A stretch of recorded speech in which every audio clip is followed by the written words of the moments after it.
Yeah, get it on. Got to get on a choice basically on a mandate. Get it on in a very unique show. We're in Tucker Carlson's hotel room on the west side. Of course, I won't mention the name of the hotel. Or do you care? I'm leaving fairly soon. Oh, so yeah. I don't mind. It's actually a hotel. I've come to LA my whole adult life, and this is a new hotel. I really like this hotel. Well, I will say that I'll give you a clue. They named a salad after it, and we're not in Caesar's Palace. No, we're not. So there's only one other salad that's named after a hotel. It has a famous sister hotel of the same name on Park Avenue in New York City at about 50th Street that's still under construction. I'll leave it there. So thank you for inviting me in. It was sort of last minute. I did your show on Thursday after you're going to be in town for a day or so, and you graciously invite us in to I went to breakfast interview. in Malibu at a friend's house among the fabulous people, and I was there for 5 hours, so I'm a little late. Excuse me. In Perfectly LA, the fine. meals just keep going. Yeah, I know. That's why we all have to take prescription drugs that were meant for diabetes. Yes. So speaking of that, that's something I wanted to get your head on. And I should tell everyone the documentary series Tucker Carlson Originals Season 3 premieres this month on Fox Nation. And we'll get into many of the subjects you cover because I'm assuming these are subjects that are all interesting to you. Thus, Profoundly interesting. your engagement is that much more involved. And so we'll circle back to a conversation we're having off the air, which is I'm profoundly flattered that you use my sort of hang your own shingle, do what you love to do in a place, in a space that you love to do it, and don't answer to the man approach to broadcasting. Well, it totally changed my life.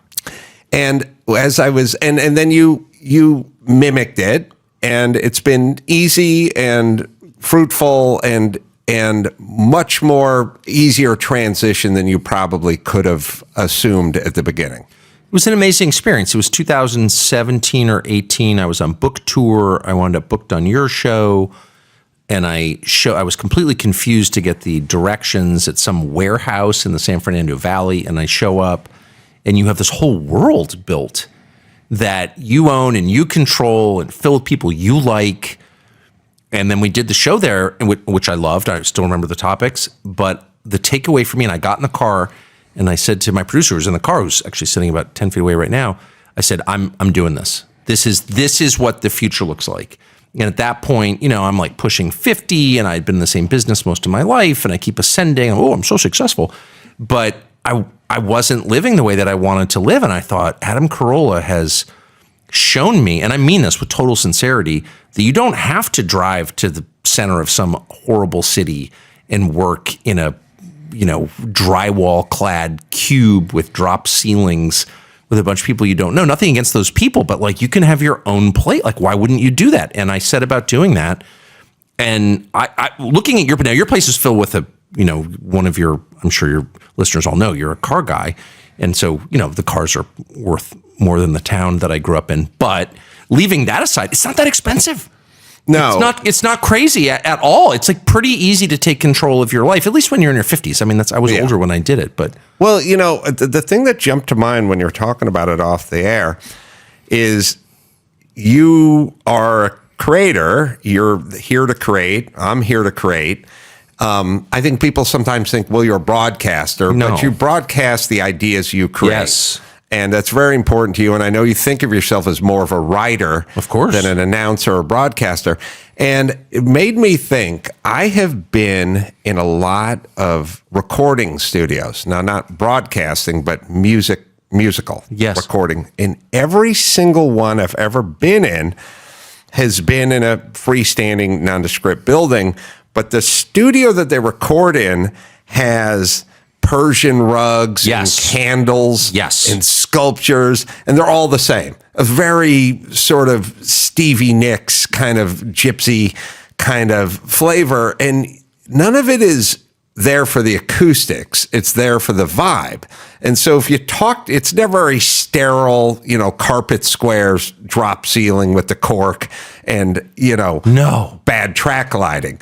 They do these things in a way. And then when you say to the person who runs the studio, of course they say, we're creating an environment. that people can create in, because that's what we're doing here. So using the same notion, why go to the same office building and sit in the same cubicle and try to create? Wouldn't you, just like the musician, wouldn't the ideas flow so much better in this environment? I mean, I have really strong and not that interesting, but heartfelt views on aesthetics and design and environment and vibe and smell and all this stuff. And, not everyone shares my views. Of course, most people probably don't. But I don't want to be around certain environments at all. They make mental clarity really difficult. I believe in quiet. I believe in natural materials. I can't stand drywall or any artificial building products. I like wood. I like wool. I do like Oriental rugs, actually, and I have them in my office, and I always have. I like, wooden furniture. I like older things. I like things that are familiar and warm and muted and calm. And I like people like that, too. I like people who are not guarded. I cannot stand to be around people who check what they say before they say it, because it's a signifier of dishonesty and deception and calculation, and it makes me uncomfortable. I can't have anyone like that in my life when I'm trying to write or think clearly or figure out what something means. Not that I'm some deep intellectual, I'm certainly not, but I do try to achieve some level of clarity. All these facts are coming at you. What do they add up to? What does this mean? Why is it relevant? Is it actually meaningful or is it not? Those are the decisions that, in the course of my not super interesting little life, I'm faced with every day. And in order to answer them, I have to have honesty, clarity, and peace. And I just don't think there's any office building in the world filled with unhappy office workers that provides that environment at all. And it's not so easy to create, not so hard to create that environment, actually. Right. Well, it is interesting as you're talking about that, sort of people who are guarded and choosing their words. And I'm like you. The only time you'll see me almost get violent is if somebody said, and this used to happen all the time, like, I got an idea for a reality show, and I go, hit me, and they go, I can't really talk about it because, and I'm like, then don't bring it up, well, dude. Exactly. I hate you now. That's how I feel. And also the implication is I'm going to take your half-baked piece of shit idea and go running to some studio with it to put my name on it. Right. And it's true. I mean, there's a reason that creativity is sort of slowed to a trickle in the United States. And that's because the work environments that people spend their lives in are antithetical to creativity. You can't create something unless virtually everything is possible. You need to lift off the top of your head and sort of let things flow in and out. And if you work in an environment like, well, you can say this, you can't say that, how could you ever create anything? And so nobody does. It's not just comedy, by the way. Creativity is the key to all business. It's the key to all progress. It's the key to happiness. And it's the key to living a fully human life. And all of that is impossible in an environment run by an HR department. I don't care how well-meaning they are, how decent they are. If they're telling you can't say this, really? I'm an adult man. I'm 53. I think I can say whatever I want, actually, and I plan to. Not because I want to hurt anyone's feelings, but because I'm diminished as a human being if I can't express myself. And I mean that from the bottom of my heart. Agreed. And it's interesting. So when you were talking about sort of wood and wool and nature, and, yes, getting away from even just bad lighting is brutal. But no direct lighting in any building that I occupy. Lots of sheet metal and drywall and whatnot. Made me think about a study that came out just recently, and I've been saying this for a million years because I used to do Loveline with Dr. Drew, and really one of the great shows ever. Well, that's why I said it's true. So people, 25 years ago, literally 25 years ago, kids would call up and go, I'm 15, and my doctor wants to put me on Ritalin or some serotonin reuptake inhibitor. And I would say, how about you try classical music and a walk in nature? Yeah. And everyone looked at me like, what is this dumb shit who just walked off a construction site? No. And even Dr. Drew, who's turned the corner on this, would say, no, look, people have a chemical imbalance. They need blah, blah, blah, blah, blah, blah, blah. And I'd go, why don't you just try 2 weeks of walking in nature and listening to classical music and see if your head doesn't quiet down a little bit? And everyone looked at me like I was a heretic. Now, of course, that's what they recommend is as powerful as therapeutics or more so. But it made me worry for kids. I mean, kids and what they're dealing with today and TikTok and noise and pharmaceuticals and a never-ending crawl on the bottom of every screen they're watching, their wristwatch, their phone, the big jumbotron at home. It's no wonder they're all going insane. Well, the pharmaceuticals are the biggest threat in my view. I mean, there's no doubt that there's way too much noise, too many distractions, too many of them are intentional distractions. In other words, forms of manipulation. I mean, there are a lot of dark things going on. But putting chemicals into your brain that rearrange your brain chemistry, while maybe a good idea in some rare number of cases, is insane.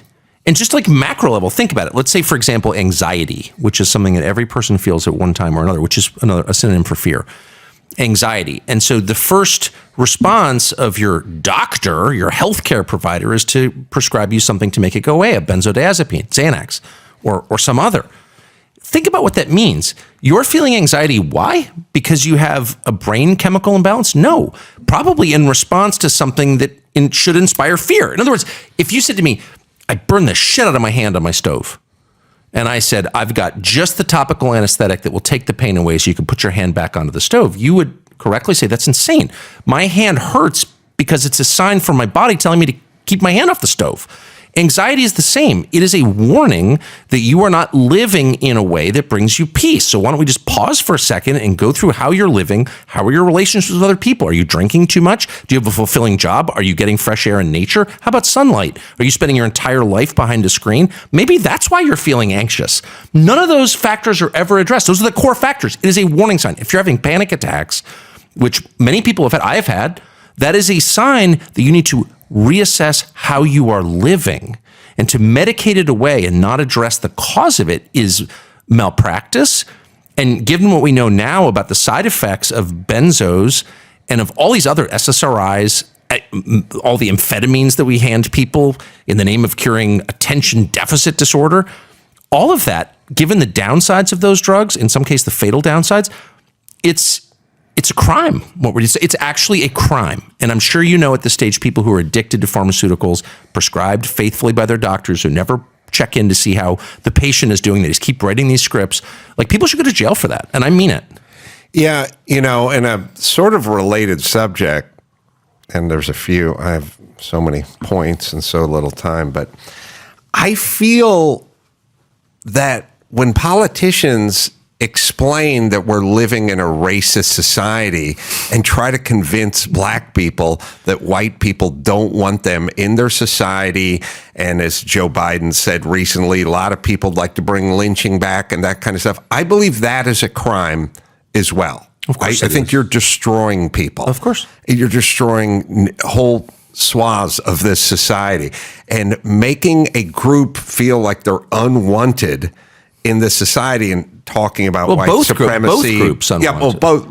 Both groups. Yeah. Right. It's an insane message in 2023 to peddle to the American people, and it's so irresponsible, but it's mostly gross.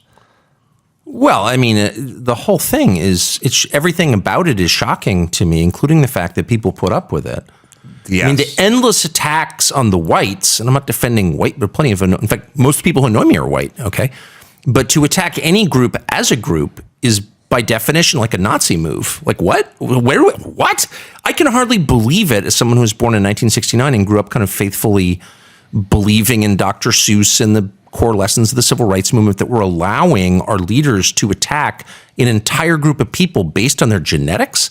Like, isn't that the one lesson we learned from Jim Crow in the Second World War, is that shouldn't be allowed? And yet it's the defining fact of American politics. White people are bad.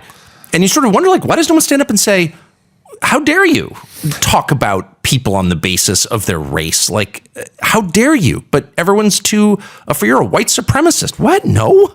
Yeah, I've said this in the other direction. I've said to a couple of my black friends, when Joe Biden is talking about airlines gouging the citizens of the United States with extra costs for knee room or luggage or whatever, and he says this disproportionately affects poor people and people of color. Like, you've actually taken poor people, remove them from people of color. Now you have your own category, right, meaning Jay-Z's getting gouged. Obama and everyone in Appalachia is getting screwed. Right. And but I do want to say to the black populace, aren't you fucking insulted by this old man who keeps saying, these black business owners are as smart as white business owners, so they just can't get lawyers or accountants. Right. Or driver's licenses. They don't have driver's licenses. That's the thing. You're not insulted. Why aren't you insulted by this? I mean, black and white. Why aren't both sides going, what are you talking about? Because everyone's so intimidated. And I have to say, even now, I don't know how many years we're into this whole get whitey phase of American history, and every black person, including Michelle Obama, is oppressed. Every white person is an oppressor. It's been going on for 6 or 7, 8 years now. What I'm so interested to see is that the racial tensions on a personal level still seem amazingly low. Yes. Like I maybe I'm just living in a different planet or something, but I never have any conflict with I deal with tons of people who don't look like me. No one has ever said, I hate you, white man, or Americans are actually sort of happy to get along with each other regardless of their skin color, even now, which tells you what a totally decent country it is. People are not that interested in race, despite the unremitting efforts of our leaders to make us all hate each other on the basis of it. Yes. That's my experience. Maybe you're living it differently. I completely agree. The other part of it is it is a lot like the environmental movement, which is you have the same crowd who's talking about systemic racism and it's baked into the fabric of our society and so on and so forth. The same people are talking about the planet is ending in 8 years and the carbon emissions and we won't be able to eat beef, and they lay it all out. Then they fly privately and buy a home seaside in Malibu. I was there this morning. You were there this morning. So I've told other people this, but I will repeat it. I live there as well. And PCH goes right down the middle there, or right at the water's edge. A 2,000 square foot home on the ocean side of PCH, meaning where the tide will literally come up and touch the pilasters that are holding on your deck. That house is $13 million for 2,000 square feet. If you would like to cross the road and go 30 feet on the other side of the road, up the hill, I can get you 2,000 square feet for 2.9. So if we're going to be engulfed by the ocean and the people who live on the ocean are the loudest people about this subject, then why are they paying an extra $10 million to live closer to the thing that's going to annihilate them? Because it's just a cult. I mean, and at the core of any cult is hypocrisy, and the people who are enforcing the rules don't believe in them. It's a ritual they go through in order to expiate their guilty consciences. Maybe the same people that are telling us how racist society is, the same people wouldn't want to live in a 90% white seaside town. Yes. Or conversely, move down to Baltimore. I was about to say, all the systemic racism people need to move to the hood, like immediately, and take the subway to work. Yes. 100%. It should be the law. Systemic racism. Okay, let's take a look at the most recent census numbers and find out who lives in your neighborhood. Oh, it's 80% white in a country that's only 60% white? I think by definition, you're a Klansman and you should be required to move to Gary, Indiana and enjoy it. And one word of complaint out of your mouth means the Justice Department is going to throw you in leg irons for racism. And by the way, Malibu is not 80% white. It's probably 91%. I was throwing in housekeepers. But if the help counts, that will tilt it in your direction. The other thing I was thinking about when I was thinking about talking to you, because I'm always interested in exchange of ideas with you, but I was lamenting this back to sort of kids' health, mental health, which is, I was talking to Dr. Drew earlier today, and he's saying all young people are miserable, ostensibly. And what's going on? I said, well, here's what's going on. If you lived in this country for the last 250 years, you were in statue building mode. this country built statues. And if you looked at it like a chart or a graph or something, it'd be 250 years of nonstop erecting statues. Right. Civil rights leaders, generals, you know, whatever, in front of our heroes, in front of high schools and in sporting, you know, Babe Ruth, you know, in front of Yankee Stadium or whatever, libraries. But if you looked at the very last 3 years, there's a sliver of red when all we did was tear down statues. Of course.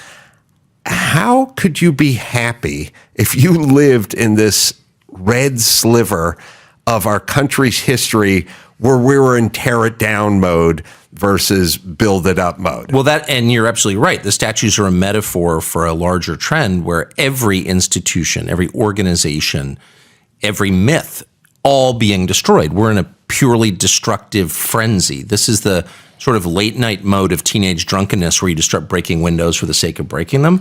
Yeah, I always thought about that when people bust up bathrooms. They totally do. I'm like, wait, why destroy a toilet? What's in it for you? Well, but that's just no. late night drunken. This is why, like, I've become interested in theology, because there's no answer that you can arrive at rationally, and there's also no evolutionary biological impulse to do that. In other words, destroying things for the sake of destroying them doesn't help the species perpetuate. Right. So there's no actual kind of answer in science for this.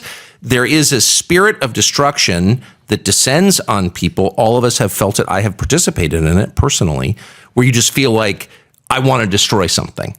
And if an entire society is seized by that, well, it will destroy itself. And that's what we're seeing now. It's not political. There's no political, even the Democratic Party doesn't benefit from castrating its own voters. Okay. That's like not a long-term plan. You know, okay, everyone who votes for us go trans. So how's the next generation? Well, there's not going to be a next generation. So this is not like some long-term plan. This is purely a destructive impulse. I think it's a spirit of destruction. And again, I have felt that in myself before when I used to drink, especially late night. Let's break something. Really, why?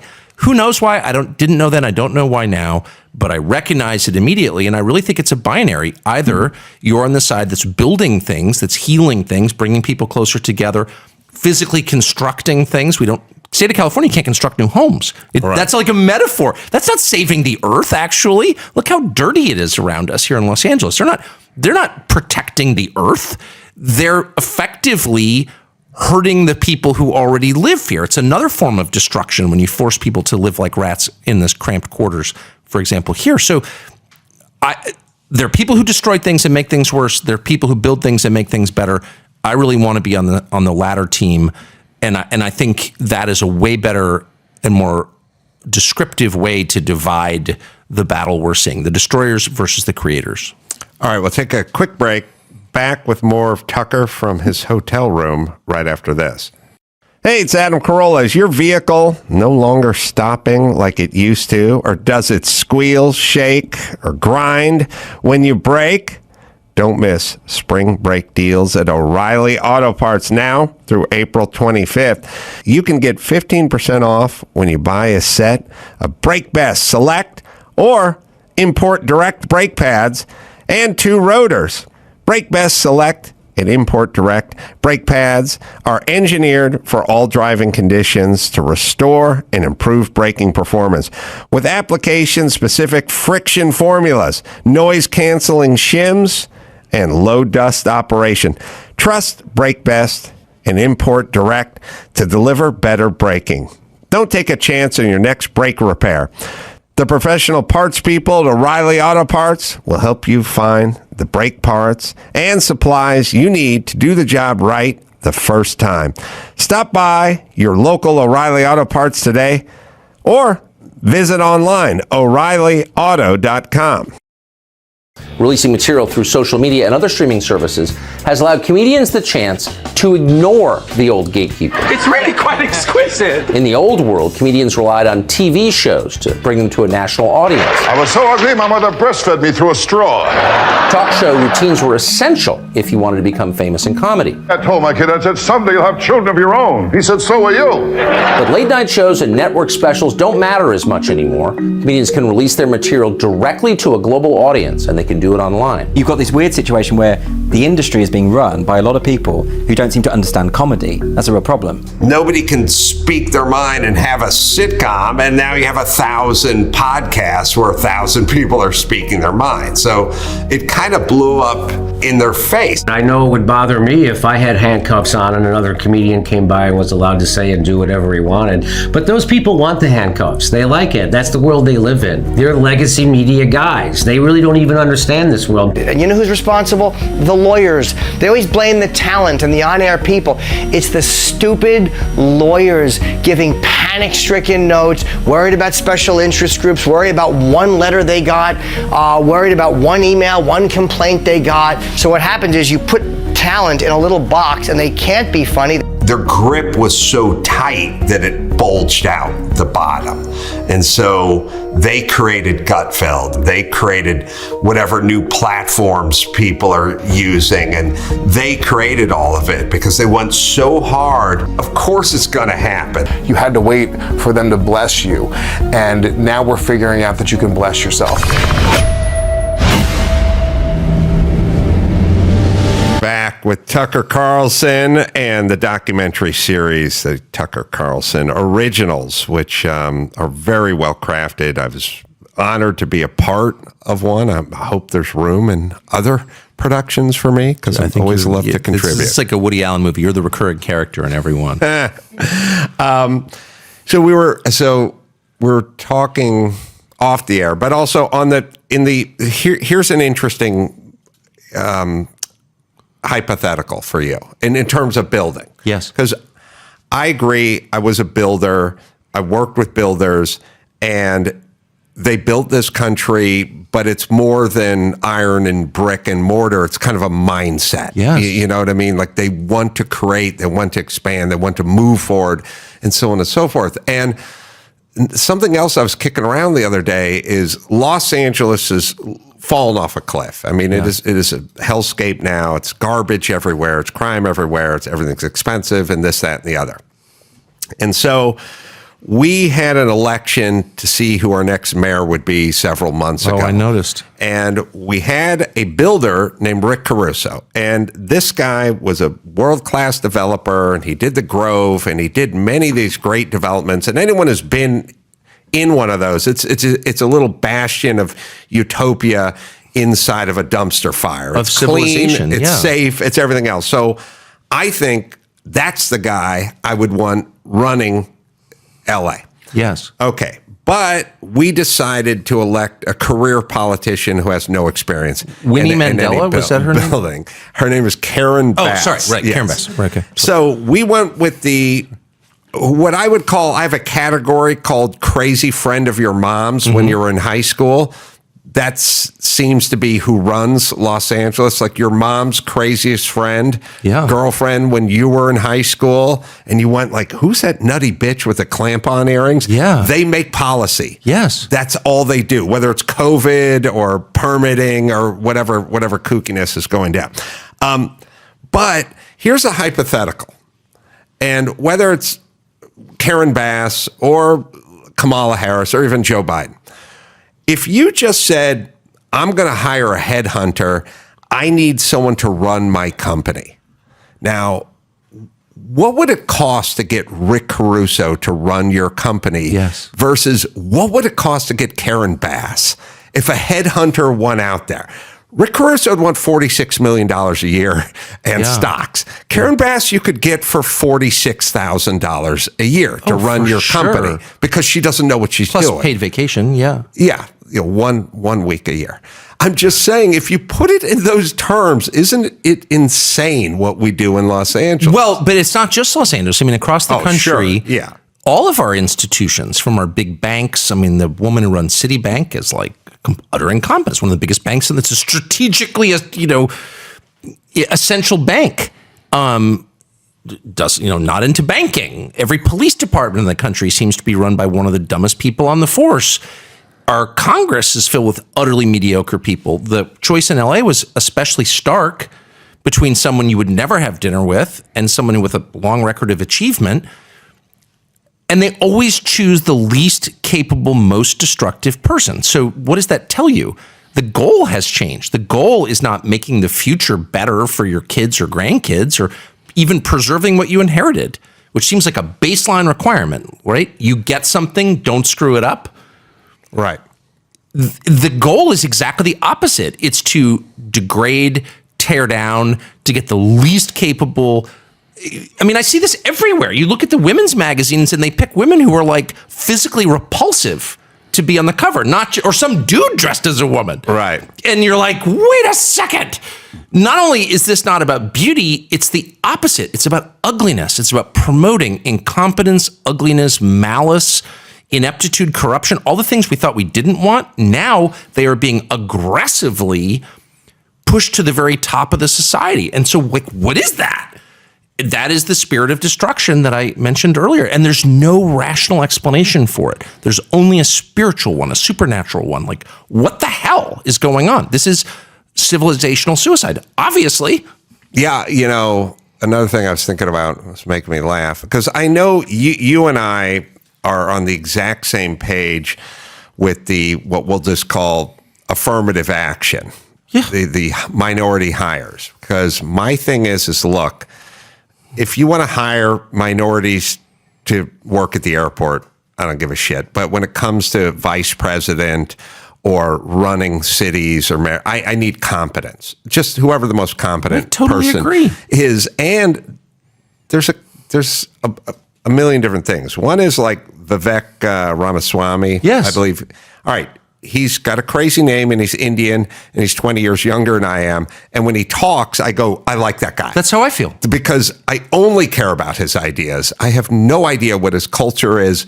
It's not anything that compares to mine growing up in North Hollywood. I just want to hear his ideas. That's how I feel. The notion that we're focusing on his race is the racist part of this equation, not the person who's agreeing with just his ideas. But I think we're framing it wrong, and I couldn't agree with you more. I've got nothing in common on the surface with Vivek Ramaswamy, different religion, race, background, from different states. It's like he's from a different business. I don't care. I just think he's super smart and he takes these problems seriously. I would vote for him in a second. I couldn't agree with you more.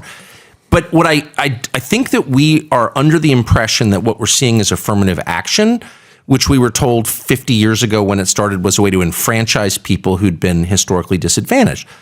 I don't think that's a terrible idea. Like, as an idea, that's not what's happening. No one's benefit. Like, if you said to me, okay, we're going to have this BLM movement and we're going to burn a bunch of your cities down and attack a lot of the things that you believe in and hold dear. But, like, 1/3 of the population of Baltimore will, like, learn to read at high school level and get good jobs. You'd be like, that's, I'm not sure I'm for this, but at least someone's benefiting.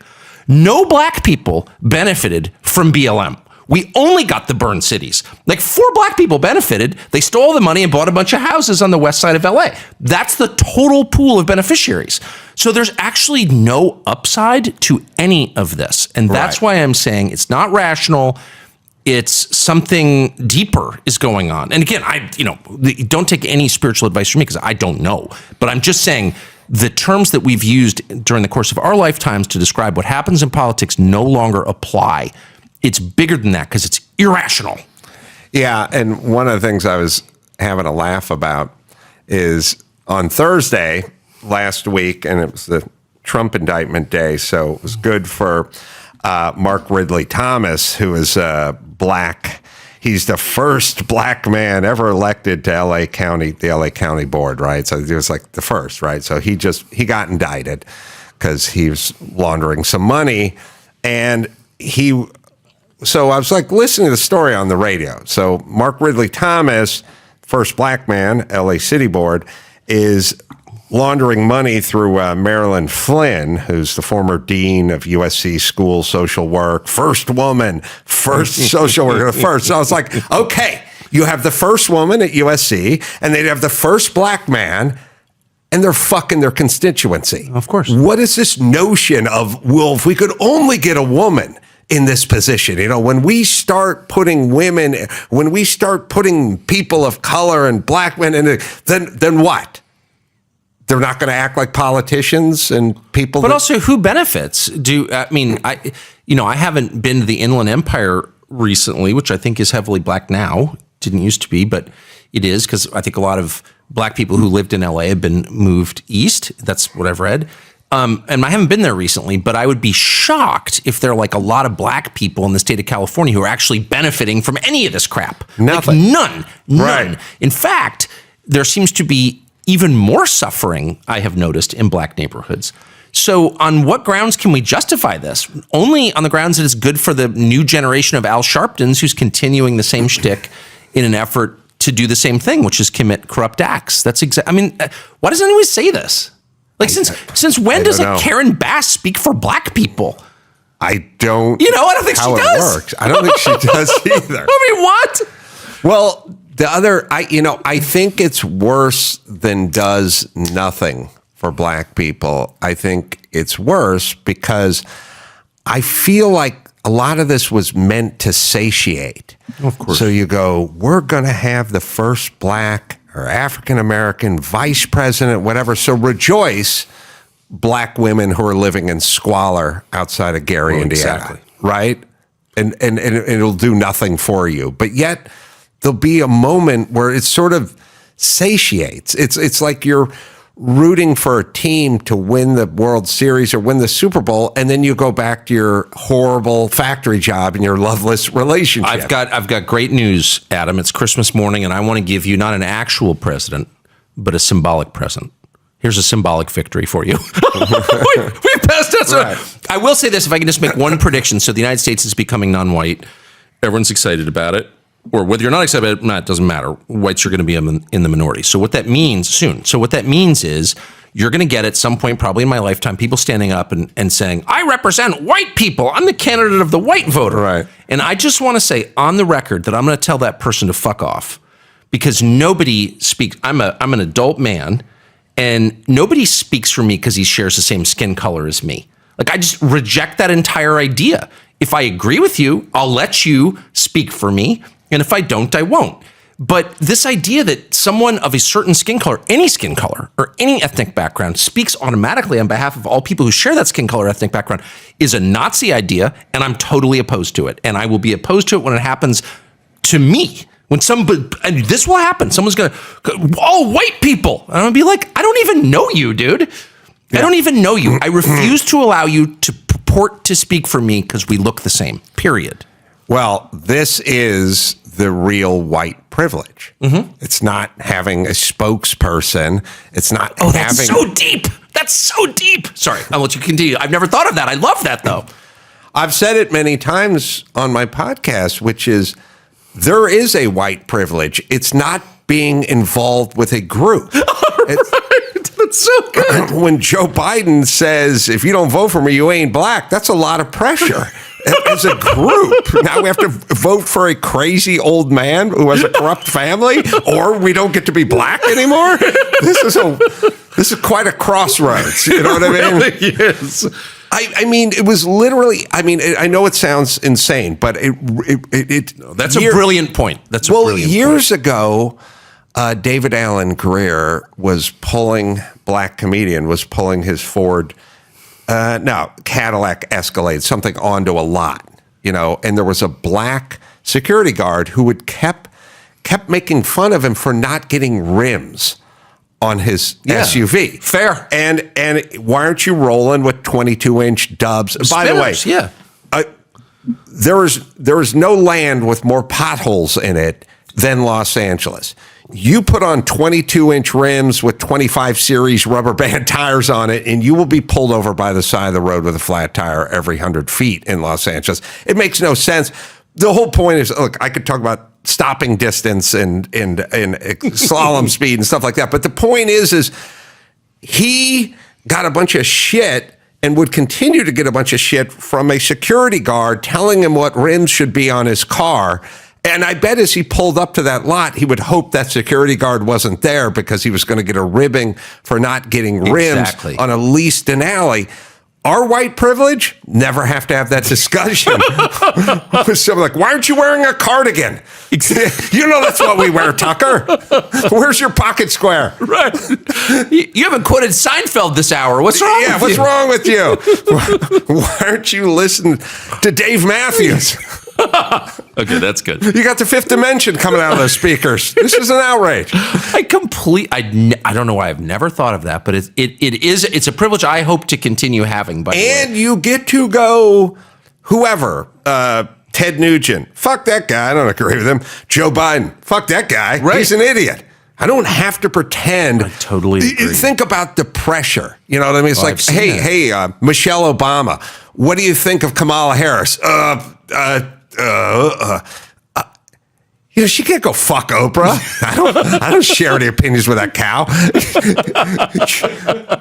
I bet she thinks it though. But all I do is shout out white people whose names who I hate all day long. I totally agree. The funniest thing is when we first, I'm sure she hates her, but my point is she can't say anything. That's her group. She can't get outside of it. And it's so funny that the white people, and it is mostly white people, I have to say, who enforce, message discipline in this country, use black people in order to do it. And when we first started this show, like 7 years ago, we started to get it. You're a racist, and I remember thinking, and even talking to my producers about it. I've got a lot of bad attitudes about a lot of things. I've never really been a racist. I'm from Southern California. That's wasn't a thing, right? Growing Scared up. of people who look different than you. Right. I do have bad attitudes, but they're not really around race. So I was like, why are they? And then I wanted to say, but I really thought about it because I don't actually want to be a racist. I don't like racism, and much less a white supremacist, whatever that is. So I did think about it at some length, and I thought, actually, there are not really many black people I'm mad at. The people I'm mad at, if I have a sight picture of the people I'm mad at, it's 45-year-old private equity wives who yell at me in restaurants. It's like a very, it's like middle-aged female white lawyers. They really hate me. I don't know what that is. Maybe it's a function of the legal education or something, but they really don't like me. And so I wanted to say, I'm sorry, I'm actually not mad at black people. I hate you.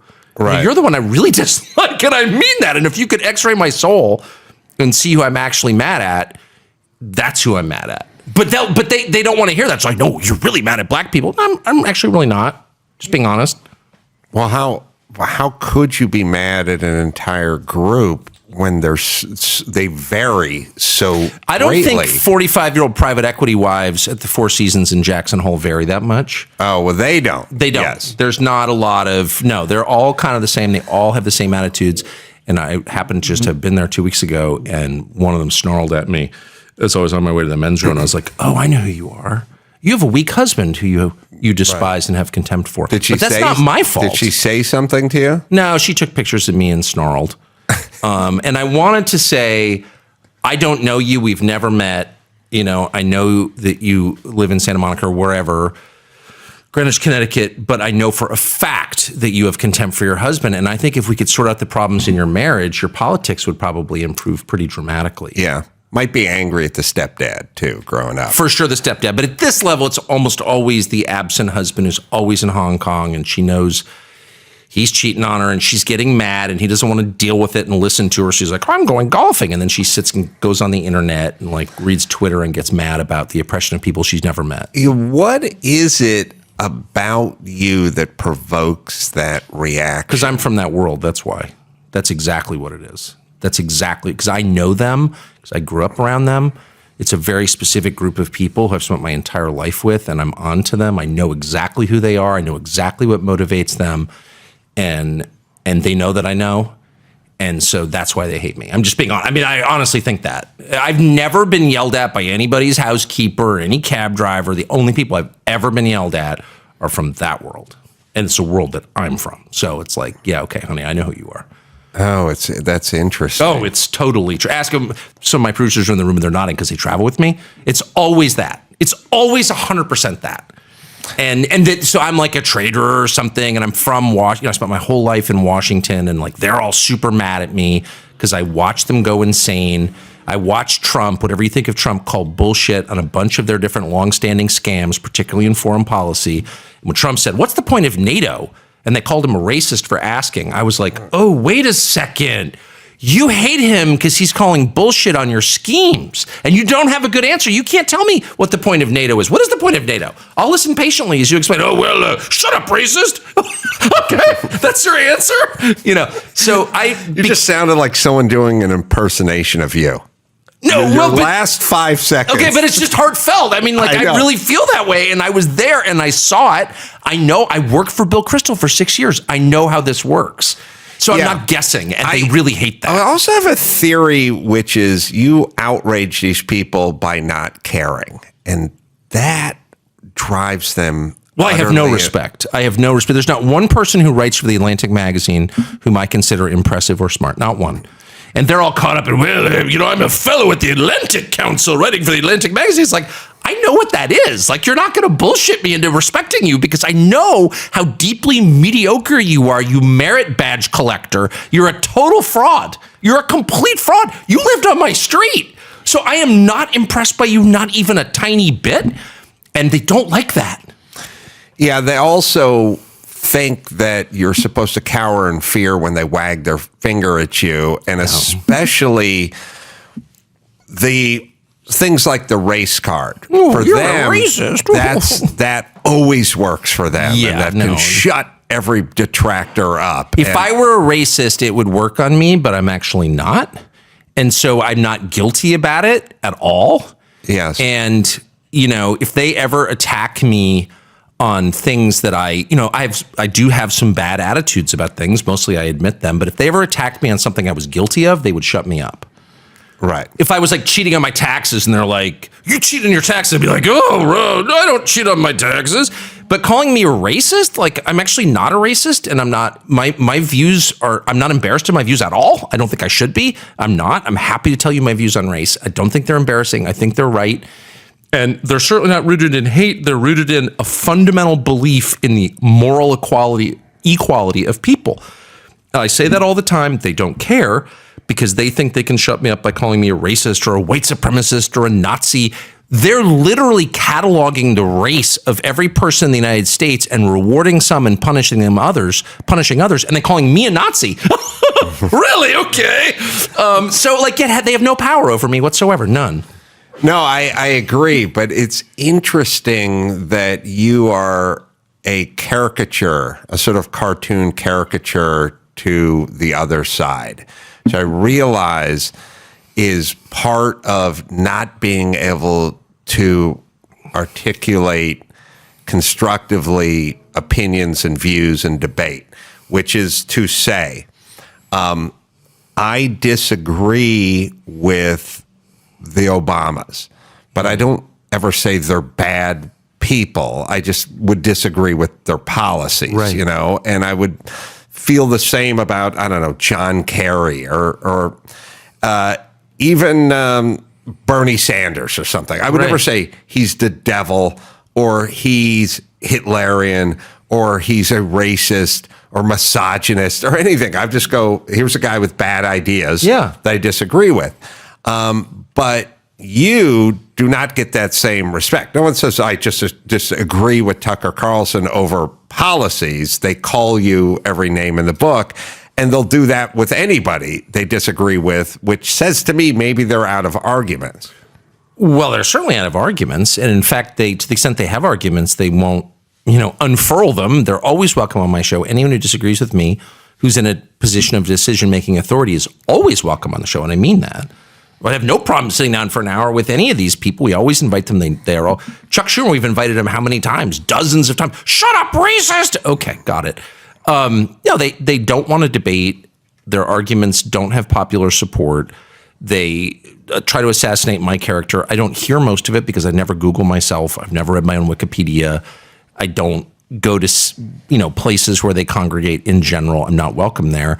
And that's fine with me. I'm also middle-aged, I'm out. I don't care what they think. And I really mean that from the bottom of my heart. I hope it's evident.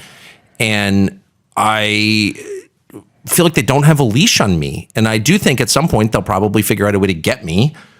And if I ever get caught with, a quarter pound of heroin in my truck or kiddie porn on my computer, you'll know that they've gotten me.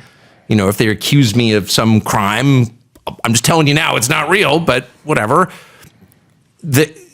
But until then, I just don't care because I don't think the people who call you a Nazi when you're arguing against the Nazi position, as I always have and always will, I don't think they're arguing in good faith. I don't think it means anything. It's dogs barking. It's just not relevant to me at all. All right, we'll take one more break. Be back with a little more Tucker Carlson from his hotel room right after this. Let me tell you about the Jordan Harbinger Show, a different kind of sponsor for this podcast. It is the Jordan Harbinger Show. If you like fascinating podcasts and interesting people, then you should definitely check it out. There's an episode for everyone. No matter what you're into, Jordan talks to Scott Adams about persuasion in a world where facts don't matter, or you go inside the dark world of wildlife trafficking. You'll always find something useful to apply to your own life, like routine changes to boost productivity or slight mindset tweaks to change how you see the world. We enjoy the show. We've had Jordan on a few times, been on this show. He's been on me and Drew's show a few times. We know you're going to as well. So it's the Jordan Harbinger Show. That's Harb as in boy, IN as in Nancy, GER. And you find it on Apple Podcasts and wherever you listen to finer podcasts. It's the Jordan Harbinger Show. Tucker Carlson speaking truth from the 11th floor of his beautiful hotel room. Palatial is the word I'm searching for. Now, here's another thing I was thinking about. So, sorry to keep referencing him, but I had a long conversation with Dr. Drew today, and he said pot is really fucking kids up, young people up. Like, pot is really bad, and it's powerful. And it has having effects. And, I'll leave the details out, but he told me a few stories that were affecting his life. And I said, Drew, we have been turning pot into some movement over the last several years. It's a drug. Fine, I'm not uptight. If you want to smoke pot, but it's not a multivitamin. It has effects, and you wouldn't want your 14-year-old doing it, and you wouldn't want your adult son doing it every day. That's for sure. And I said, and this is, we had some off the air, some hot nicotine talk. I said, Drew, most people who live in Los Angeles, certainly if you polled mothers who live in Santa Monica, California, they would much rather their kids smoke pot than smoke cigarettes. And they would much rather their kids smoke pot than vape. And I thought, all that is water vapor with nicotine in it, and maybe a little cherry flavoring and some cartridges. But that's how off the rails we are. Pot is screwing up kids. It's screwing up adults. It's damaging a generation who participates in it regularly. And we've declared, in California, war on nicotine and not THC. I'm never not shocked by the deep ignorance of the educated class. Yes. Some of the most ignorant people I've ever met are graduates of prestigious colleges. That I'm not saying that to be counterintuitive or to attack the ruling class forever. I've just noticed it because I've lived among them my whole life, from birth till now. So yeah, they have no idea what they're talking about, is the truth. And they're very credulous. They'll believe anything the authorities tell them. And you can't have a leadership class like that. I mean, that's what you just said. I'm not going to bother to the science behind what you just said is pretty transparent. It's available on the internet. Most people have internet connections. The connection between chronic marijuana use and schizophrenia is much higher than the connection between chronic LSD use and schizophrenia. I stopped using LSD as a child because I thought, wow, I don't want to get. I had a friend who got schizophrenia from it. I was like, I can't do that. I just read yesterday there's a higher correlation between smoking weed a lot and getting schizophrenia, which is an incurable. It's worse than pancreatic cancer. It'll destroy you, and we've all seen it. And marijuana, like what? Whereas nicotine, of course, especially if you remove the tobacco from it, is not a carcinogen. And in fact, it's an enhancer of mental acuity, among other things. So whatever, I'm not even going to make the case for nicotine. I'm merely going to say if you believe that marijuana is less a threat to your kids than nicotine, you're ignorant. Like you don't know what you're talking about. And yet you probably went to Stanford and you work at some VC firm. You know what I mean? Or you're a lawyer in Century City. It's like, how do we wind up with people this ignorant running the country? I mean, I saw people on the street today in Los Angeles. It's a beautiful day. It's April 1st. On the way out to the PCH on San Vicente, wearing masks outside. And I said to my producer in the car, wow, there's a lot of mentally ill people here, and they're not all homeless. Some of them have expensive shoes on. But then I thought it's not, and of course it is, you are mentally ill if you're wearing a mask outside on April 1st in Los Angeles, 2023. But it's also a failure of education. Like they just don't know. Well, how do the supposedly most informed people in the richest country in the world just not know basic science? Like superstition has supplanted evidence and science to such a huge extent that I spent half my life in a very rural community, a town of 100 people. And most of the people there have high school diplomas if no one went to college. And I would say they're better informed on like science than most people in Brentwood. That's crazy to me. Yeah, I know. I marvel. I mean, obviously through COVID, we just lived through this. Yes. And it's insane. You know, the difference is if your rural community of 100 people got the science wrong, it would be fine because they're not making policy decisions. That's right. So we have these sort of, I believe it's a lack of religion and it's, of course it is, and it's place superstition. And, you know, if you just think we should all look back on this era and think about this phrase, mask up in between bites. The notion that was even uttered from a mouth, much less a mouth of authority, into a microphone or into the galley, you know, into the alleyway of an airplane at the beginning. The idea that somebody just said, mask up in between bites, and we listened it's insane. The Manson family is not as insane as the person that came up with mask up in between bites. And they had more sex than your average and probably healthier sex lives than your average. The Mansons, for sure. You know, leader of our society now. They're all weird, androgynous, celibate, creepy, isolated people who are encouraging children to be androgynous and celibate and isolated. It's like, whoa, I'm opting out, dude. This is too dark for me. But it's self-imposed. Oh, yeah. And that's the crazy part. Yeah. You know, when I used to work on a construction site with poor people, they ate crappy food for lunch, but it's all they could afford. Yeah. But this is self-imposed. 100%. And that's the part that I can't square. Well, people aren't meant to live in a world like this. I mean, it's just too nerf a world. You know, it's not, there's so many problems, but I would just say, as we were talking about with SSRIs and benzos, it's like, if you're having this reaction to your life, you need to change your life. You need to change your life. It's cause and effect. I feel like we're losing an understanding of like the core of reason and empiricism, which is cause and effect. You do this, that happens. This takes place, here's the result. If you are going crazy, you should assess not your brain chemistry, some crackpot science. It is crackpot science, by the way. It's bullshit. They don't know that. It's all made up and encouraged by the pharma companies. It's not a problem with your brain chemistry, most likely. I mean, unless you've had a stroke or some neurological problem, but no, it's you're living an unfulfilling, lonely life with no meaning. So why don't we attack that?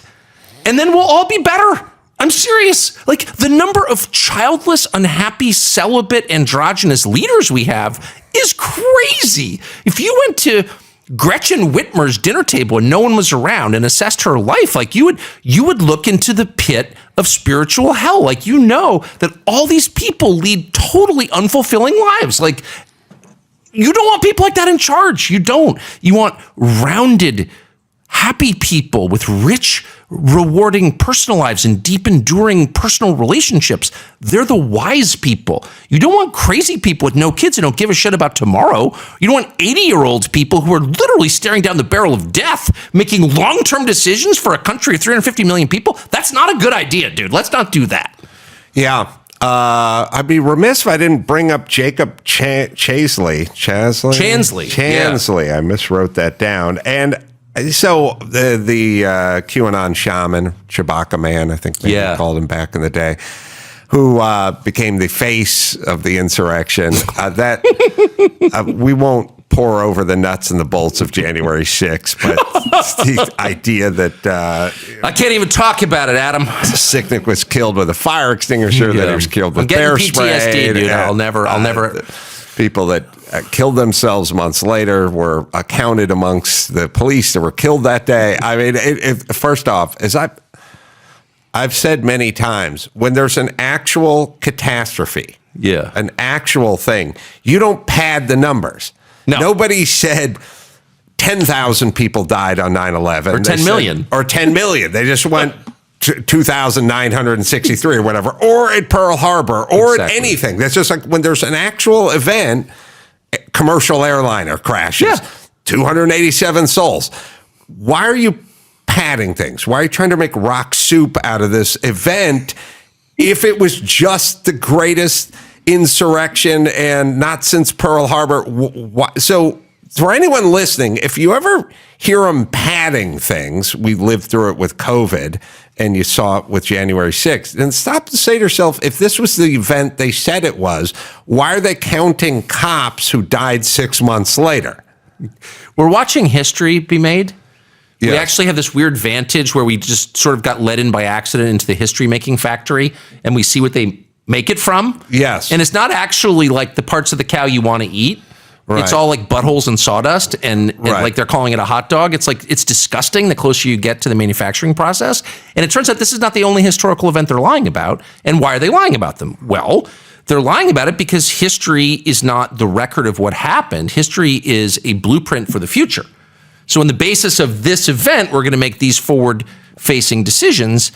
And it's very tempting for people to lie about that in order to justify making changes that they want, which will benefit them. So I guess in me, and I'm interested in history, it does make you kind of reassess, like, what are the things that they tell you? Like, what are the lessons of Vietnam or 9/11? I'll just say one thing. I'll never forget sitting on the set on Crossfire more than 20 years ago after 9/11. And I said something like, and I was upset about 9/11, went over to the Middle East to cover the aftermath, all that stuff. I had very conventional views on 9/11. I don't think the government did it. I'm not saying that. But I did ask on the set, like, why do you think 19 people killed themselves? I'm not defending the hijackers. I think they're monsters. They're terrorists. I still think that. Of course they are. But, like, they did die. Like, why? What was their motive? Like, you have to believe in something really strongly to want to kill yourself for it. What was that thing? And I just asked that question. I still don't know the answer. By the way, 20 years later, I have no freaking idea what the answer is. But I said that. I mean, I've never been attacked like that. Shut up! Are you on the side of the terrorists? No, of course not. I live in Washington.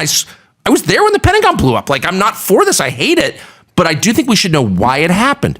That was the number one impermissible question. And it was at that moment that I was like, oh, wow. If they're not letting me ask the most obvious and important of all questions, like, which is why, always the most important question, why did this happen? Then maybe there's a reason they won't allow that to be asked. And maybe the reason is they're going to use this event to change my life. And of course, that's exactly what happened. They used that event to change my life and this country and make them both worse. So we should always be on guard against that, I think. That's absolutely 100% what they're doing with the fake, unarmed, unplanned insurrection of elderly American middle-class voters who had an actual beef with our election system. So, of course, they're lying, and we should call it out constantly. And I've lost, almost all my old relationships in Washington for doing that. I don't care. It's true. They are lying, and I'm going to keep saying that until they silence me. Do you think Chansley was released in part because of the video footage you released on your show? I have no idea. I would like to flatter myself and say, we got a man out of prison, but he's still in a halfway house. He should not be there. He did nothing wrong. He committed no crime. He was led into the Senate chamber by armed police officers. They opened the door, they let him in, tried a bunch of doors. They finally found one that opened, and they let him in, at which point he said a prayer of thanksgiving to God for the police officers.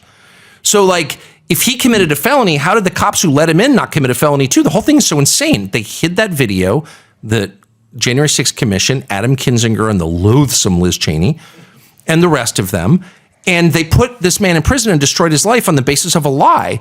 So Liz Cheney went on and got a job teaching children at the University of Virginia.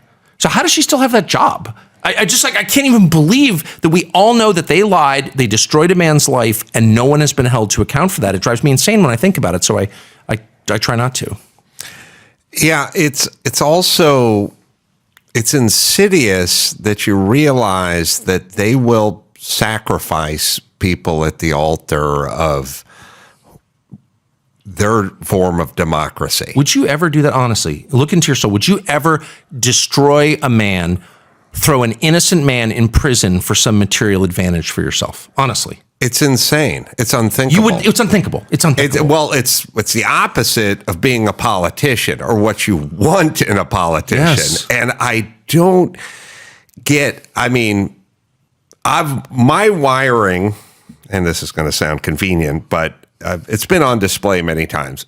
Every softball game I've ever played in, when I'm out in the field and the secretary comes up and hits the comebacker to the pitcher, and then there's a tie at first base and my team is arguing they're out, I always yell, let her stay on first base. Like, leave her alone. She barely knows how to swing a bat, And everyone yells at me. Then my own players yell, my team yells at me, shut up, don't argue for the other side. I'm like, it looked like she beat out the throw. That's all I'm saying. And then they go, shut up, because they want you to argue their point, whether they're lying or not. No, imagine being on the January 6th committee, knowing what actually happened, having access to this footage, and just going along with this. It's unthinkable. Well, people who would do that would do anything. They would necklace you. They would literally necklace you in the street and scream, "No one is above the law." What? It's like, so you can't have people like that in power. You can have people who disagree with me. You cannot have people who are willing to punish the innocent and destroy the innocent for the sake of whatever scheme they're running. You can't have people like that. I think if you got them drunk, they would say, look, you would throw away a couple of lives in order to prevent this greater evil. That's how they justify taking over this country. That's how they do. That's how they. There used to be signs in this town that said 54,000 people die of secondhand smoke every year, and I used to pass by it and I would say, well, that's bullshit. Yeah. And I would go into work and I would say to Dr. Drew, 54,000 people die of secondhand smoke? And he'd go, no, nobody dies of secondhand smoke. I go, have you ever seen a patient who suffered from secondhand smoke? He said, no. A loved one, a celebrity, died of secondhand smoke. It's like, no, it doesn't exist. I go, well, what are they doing? I go, they're lying, trying to get you not to smoke. That's basically how they work, which is, this is bullshit, but I know what's good for you. So or AIDS being an equal opportunity killer, whatever. Of course it doesn't work. But it degrades everyone involved. Lying. Who's going to listen to Fauci or Rochelle Walensky or the head of the WHO or Barbara Ferrer, Health Council, California, Los Angeles? I'm not going to listen to those idiots about anything. Of course not. Ever again. No, I'm going to be... Even if they're right, I won't be listening to them. That's the effect, of course, is to drive people out of the medical system into holistic healers and shamans and crystal wielders and into acupuncture and cupping. And most rational people are like, I don't know anything about science really, but I know that you're lying and I'm not going to your office again. Honestly, people feel that way. Right. So, I don't know. Predictions. Where do you think this is going? I'll buy you a second, which is I always just go safe spaces and octagons. I just say, if you want to live, you're just going to move to Florida, or you're going to move to, Nevada, or you're going to move to Texas, or you're going to move to somewhere where you're surrounded with like-minded non-nut jobs, and San Francisco and LA can just turn into piles of homelessness and Soylent Green and taxes up the wazoo. And I think people are just going to separate. LA would be the safe space and Florida would be the octagon. But the people who want to live their own life and, want to be free during COVID times and things like that are just going to separate. Yeah, clearly that trend is in progress. And if you've been to Palm Beach or Miami recently, you'll notice they're building a whole new country there. Florida's the capital of a new country. It's unbelievable. You should take a week and go and check it out. I personally think it's very sad to give up the prettiest place in the world, which is where we are now, California. And that the answer is really super simple. It's not even about policies. It's about telling the truth.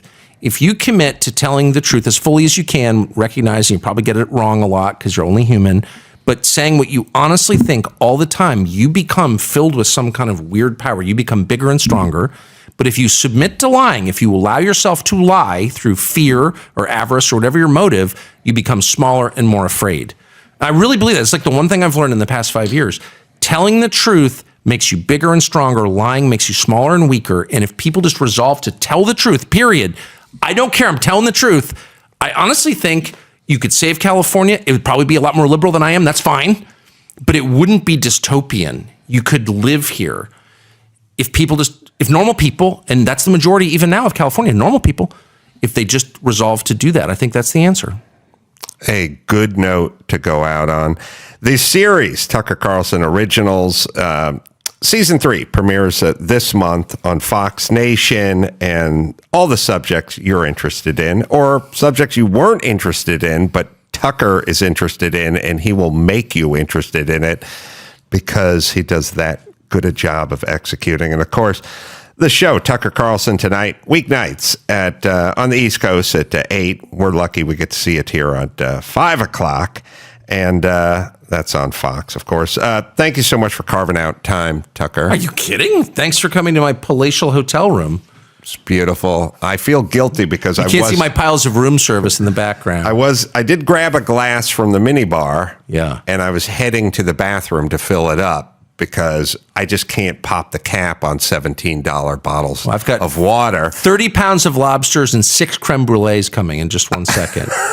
All right, well, maybe I will hit the minibar in that case. But your lovely producer stopped me from filling it from the sink. I was actually going to dip it in the toilet. I love that. Ladle style. And she brought a bottle from the minibar. So here we are with my beautiful Aqua Pana or whatever it is. Anyway, I've spoke too much. Tucker, always a thrill. Always glad to talk to you. And until next time, this is Adam Carolla for Tucker Carlson saying mahalo. I had to be very raw when we interviewed the young men who were juvenile offenders in San Quentin. I told them about my own loss, where I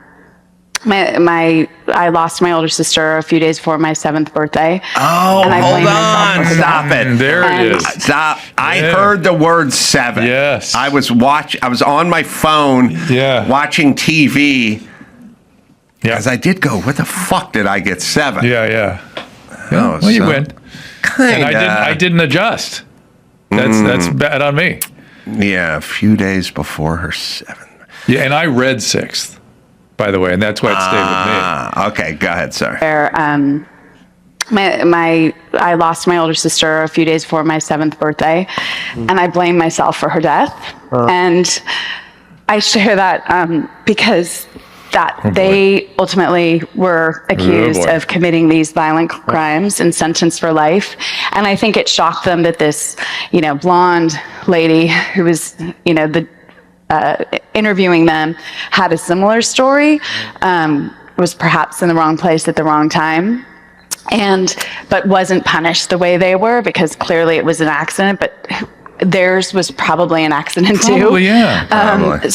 Anyway, I share that just because I guess, I quite enjoy spending time with people and being real and unmasking. She likes to be and real. Showing them that it's safe to unmask themselves. There's no unmasking here, unfortunately, because she doesn't know what's going on. If she could, wow. I told everyone about the word salad era we were entering like 10 years ago. Yeah. And people didn't really know what I was talking about, but we're in it. We're living it. I mean, California's sure the petri dish for it. It's fucking nonsense. I know. First off, she goes, it's a couple things. These people in San Quentin were accused. They didn't do it. Yeah, because San Quentin, you go to San Quentin when you haven't done anything. They're accused of this stuff. Yeah. Wrong place, wrong time. This is basically Ilhan Omar. People are attacking Muslims because some people did something. You mean flew commercial jets into fucking financial centers and killed 3,000 Americans? Some people did something. some people did something. This is a great clip, too. She is batshit crazy, and the thing is I feel bad for her kids. Remember, she talked about giving her kids dolls, and the boys take the dolls and tear the heads off. Yeah, it's because he's a 3-year-old did that because he's toxic masculinity at 3. This is another great one, Drew. Yeah.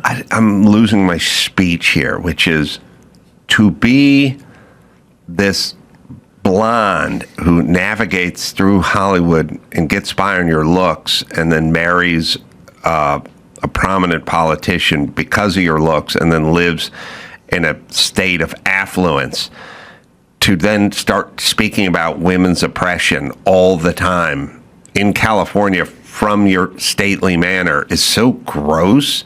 It's also a lot of this stuff, like when she goes on her toxic masculinity thing and, these kids online learning how to hate racism from Jordan Peterson. Like, a lot of it is kind of gross, but it's also like, you're not allowed just to call professors from Canada racist. Right. You know what I mean? And hate mongers and stuff like that. Just because you haven't heard anything they've ever said, it's a little gross. Well, you're encouraging violence against them, too. It's just not gross. It's horrible. Yes. But this is kind of interesting because I'm going to bet one day, I don't know these people, but I'm going to bet one day we find out that Governor Newsom maybe did some things that were not healthy for the marriage, let's say, and she blamed it on the patriarchy because it gives him room to act out, right? You're the victim. He's the victim of the patriarchy too. Yeah, he's encouraged to do these things. Wait a minute. What? Chuck's white. He's a Jew and he's male. He claims to be heterosexual. So are you part of the patriarchy? Oh, hell yeah, he is. I suppose I am. Yeah. All right. Well, lighten up on the ladies a little bit. Let them come up for air, would you please? All right. Well, Jew and patriarch is a double whammy. Oh yeah. Oh yeah. He's not good. The thing that's comical is I was talking to my daughter. It's always, all this is comical for me because my daughter and ex-wife, and which is current wife, lived a life that was 10 times better than my life, which is talking about 10 times, 28 times, like off the charts. I would say. I said to my daughter, "What'd you do the other day?" She goes, "I went to the country club with Mom." I'm like, "I don't belong to a country club." See, but they go to a country club, right, of course, that I pay for. Yeah. All right. Here's her clip. This is funny. Trust me, I'm not a fan of Pam Bondi nor Kristi Noem. But I need to call out that it's no surprise to me that the first 2 prominent people pushed out of this administration were women. Let me explain. The conservative women that Trump handpicks, who align themselves with an agenda that controls women, restricting our rights. Here's what I'm gonna. Here's my comment to her. Here's my challenge. Yeah. The women who are on the streets of Los Angeles who are working as prostitutes and or sex workers, they're part of the sex working community. I like they put community. Yeah. The women are working as sex workers and or the women who are pushing those shopping carts around and selling the ghetto dogs wrapped in bacon, the fat Latina chicks out all day. Hitting the grill. Yeah. She spends more on her hair in a year than their income. Oh, in a year, for sure. Than their income for a year. I'm saying. This bitch spends more on her fucking hair than the average sex worker or ghetto hot dog. She has to look a certain way because of the patriarchy. Oh, do you understand? Patriarchy. Everything's the patriarchy. Everything's the patriarchy. Yeah. All right, rich bitch who spends more on her hair than the average Latina chick does in Los Angeles earns in a year. Tell us about oppression. But I realize what she's talking about now. I didn't realize when I first watched this because I saw some data this morning. I was like, why did the people vote for Mamdani?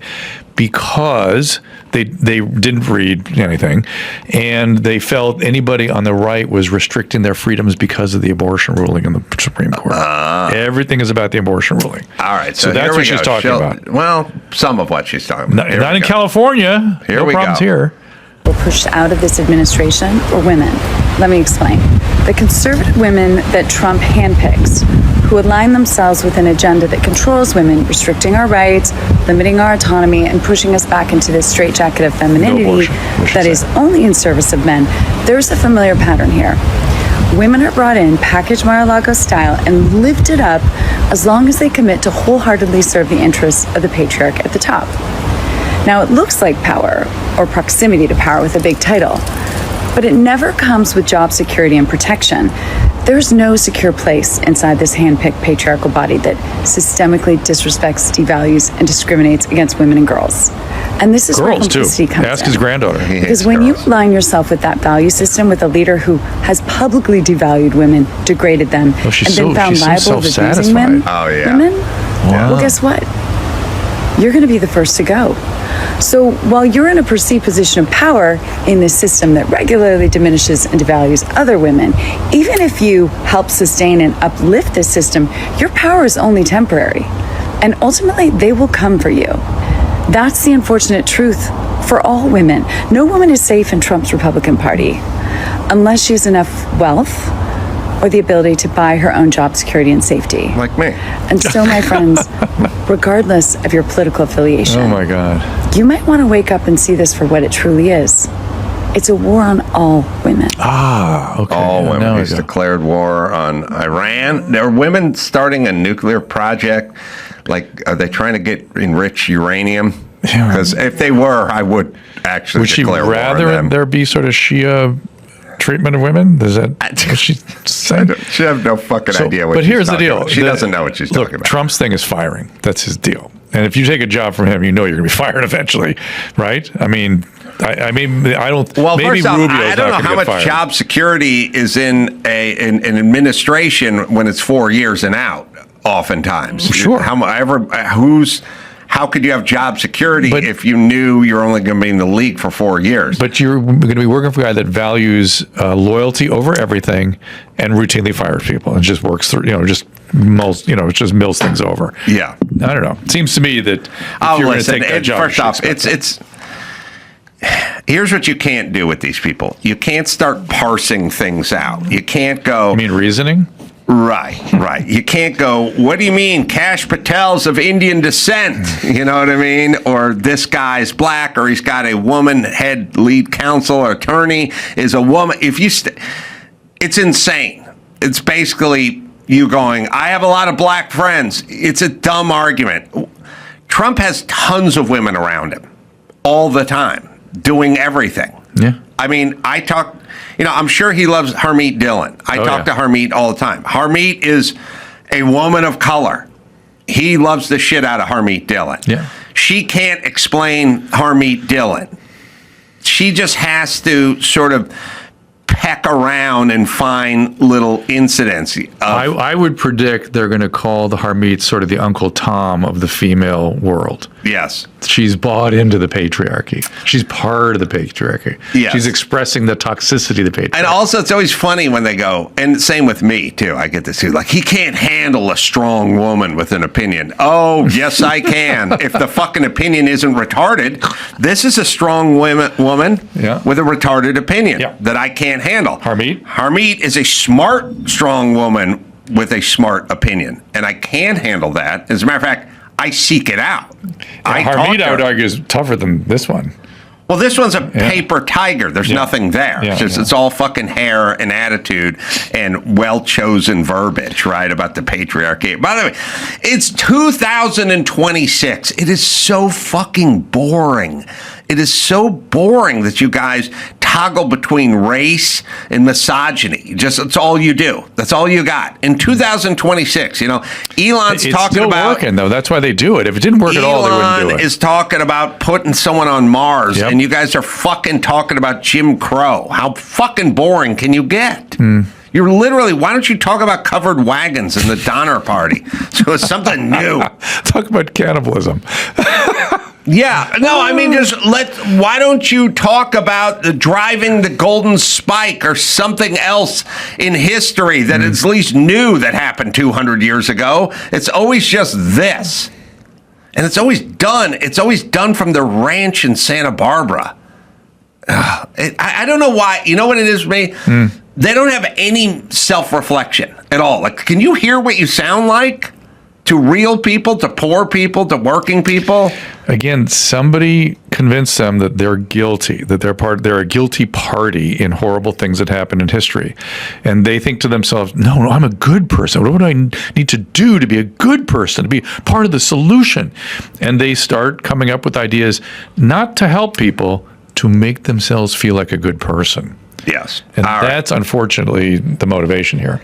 This other thing that drives me nuts, which is she's talking about Jordan Peterson. And when you start to... Now, my perspective is different than most because I know Jordan Peterson. And I've talked to Jordan Peterson. And all these people they talk about, Ben Shapiro or Dennis Prager, these are wise, successful, hardworking, caring people. And they do this thing where it's like the kids can get polluted online by hearing what Jordan Peterson has to say. First off, the message is basically family, education, grit, and God. I don't know what's polluting you should hope your fucking son that you give Barbie dolls to puts down the fucking Barbie doll. Or keeps the Barbie doll and adopts this, whatever you want. But they should still adopt this. You know what I mean? Yes. No matter what, it's good for these kids. Right. So by the way, I love when they go to these summits, you know what I mean? Women's Summit, Wisdom Summit. Yeah, I was driving behind a smart car the other day.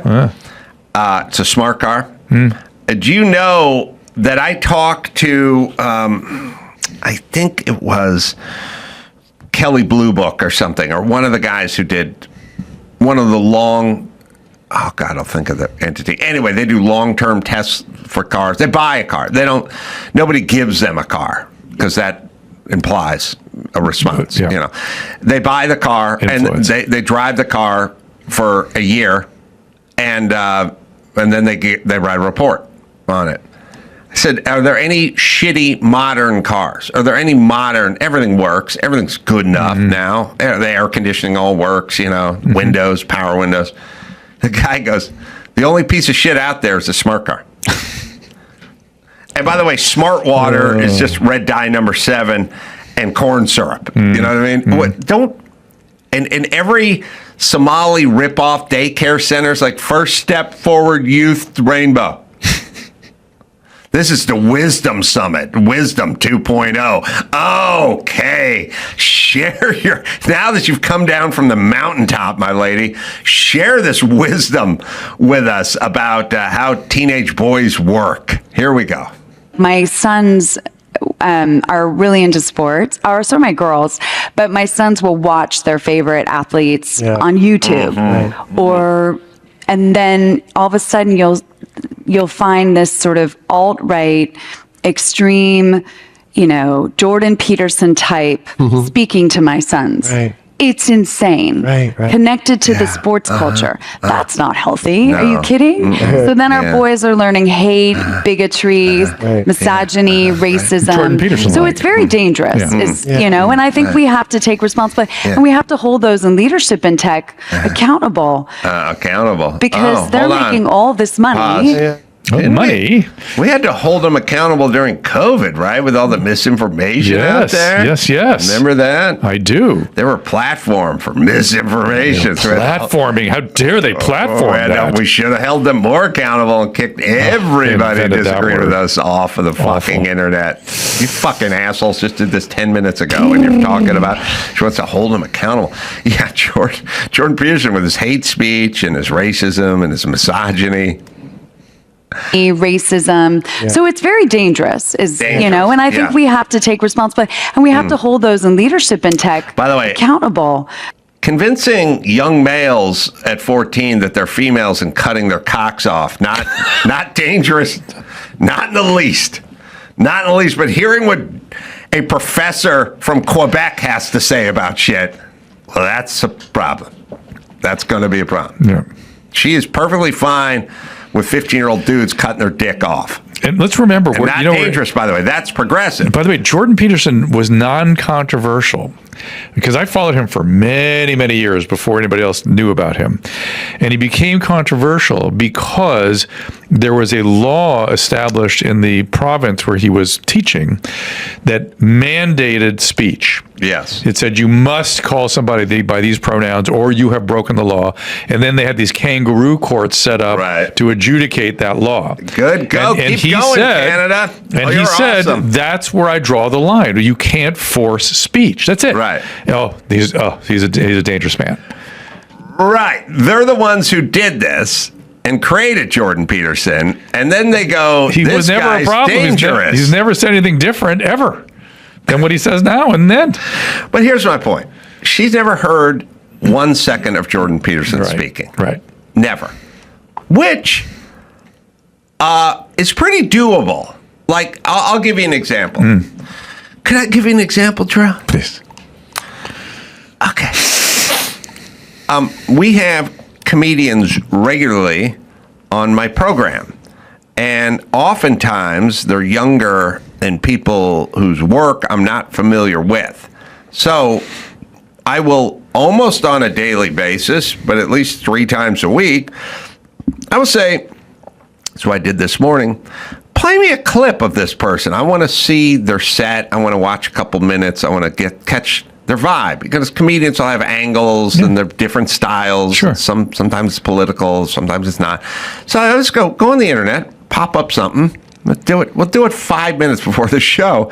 And I'll go, play me 3 minutes of their set so I can get an idea of who they are. Yeah. Now, you don't have to watch an hour special. You can watch a 3-minute couple of jokes, get a vibe for who they are on stage. Yeah. And now I know who they are, and I can interview them.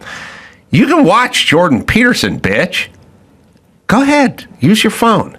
Put in Jordan Peterson, most popular speech or something, and just familiarize yourself a little with the guy before you call him a racist and homophobic. You know what I'm saying? And dangerous. Why don't you just take a look at what he's doing? Or any of these people. Yeah. Do you know? That's the part that is intellectually dishonest, because all these people do is talk about studying and learning, and I want to learn. You want to learn? Go to the fucking internet and figure out what Dennis Prager's talking about. They never do. They have no fucking idea, which is weird. And then because they just. But by the way, listen. I totally disagree with Mark Ruffalo. I would never go on a show and go, this guy's dangerous. No. He's bigoted. He's homophobic. I don't know who he is. Yeah. He's an actor who I disagree with politically. But that's all I got. He says stupid things that'll never work, but I'm not going to call him a racist or misogynist. Well, you got to remember, a lot of people have decided that they have a morally superior position. Remember, they're trying to combat against being a bad person. So they have to take a morally superior position. Therefore, anybody that's in a different position is bad and needs to be destroyed because they're evil. You get there very quickly. It is so fucking boring. God, is it boring.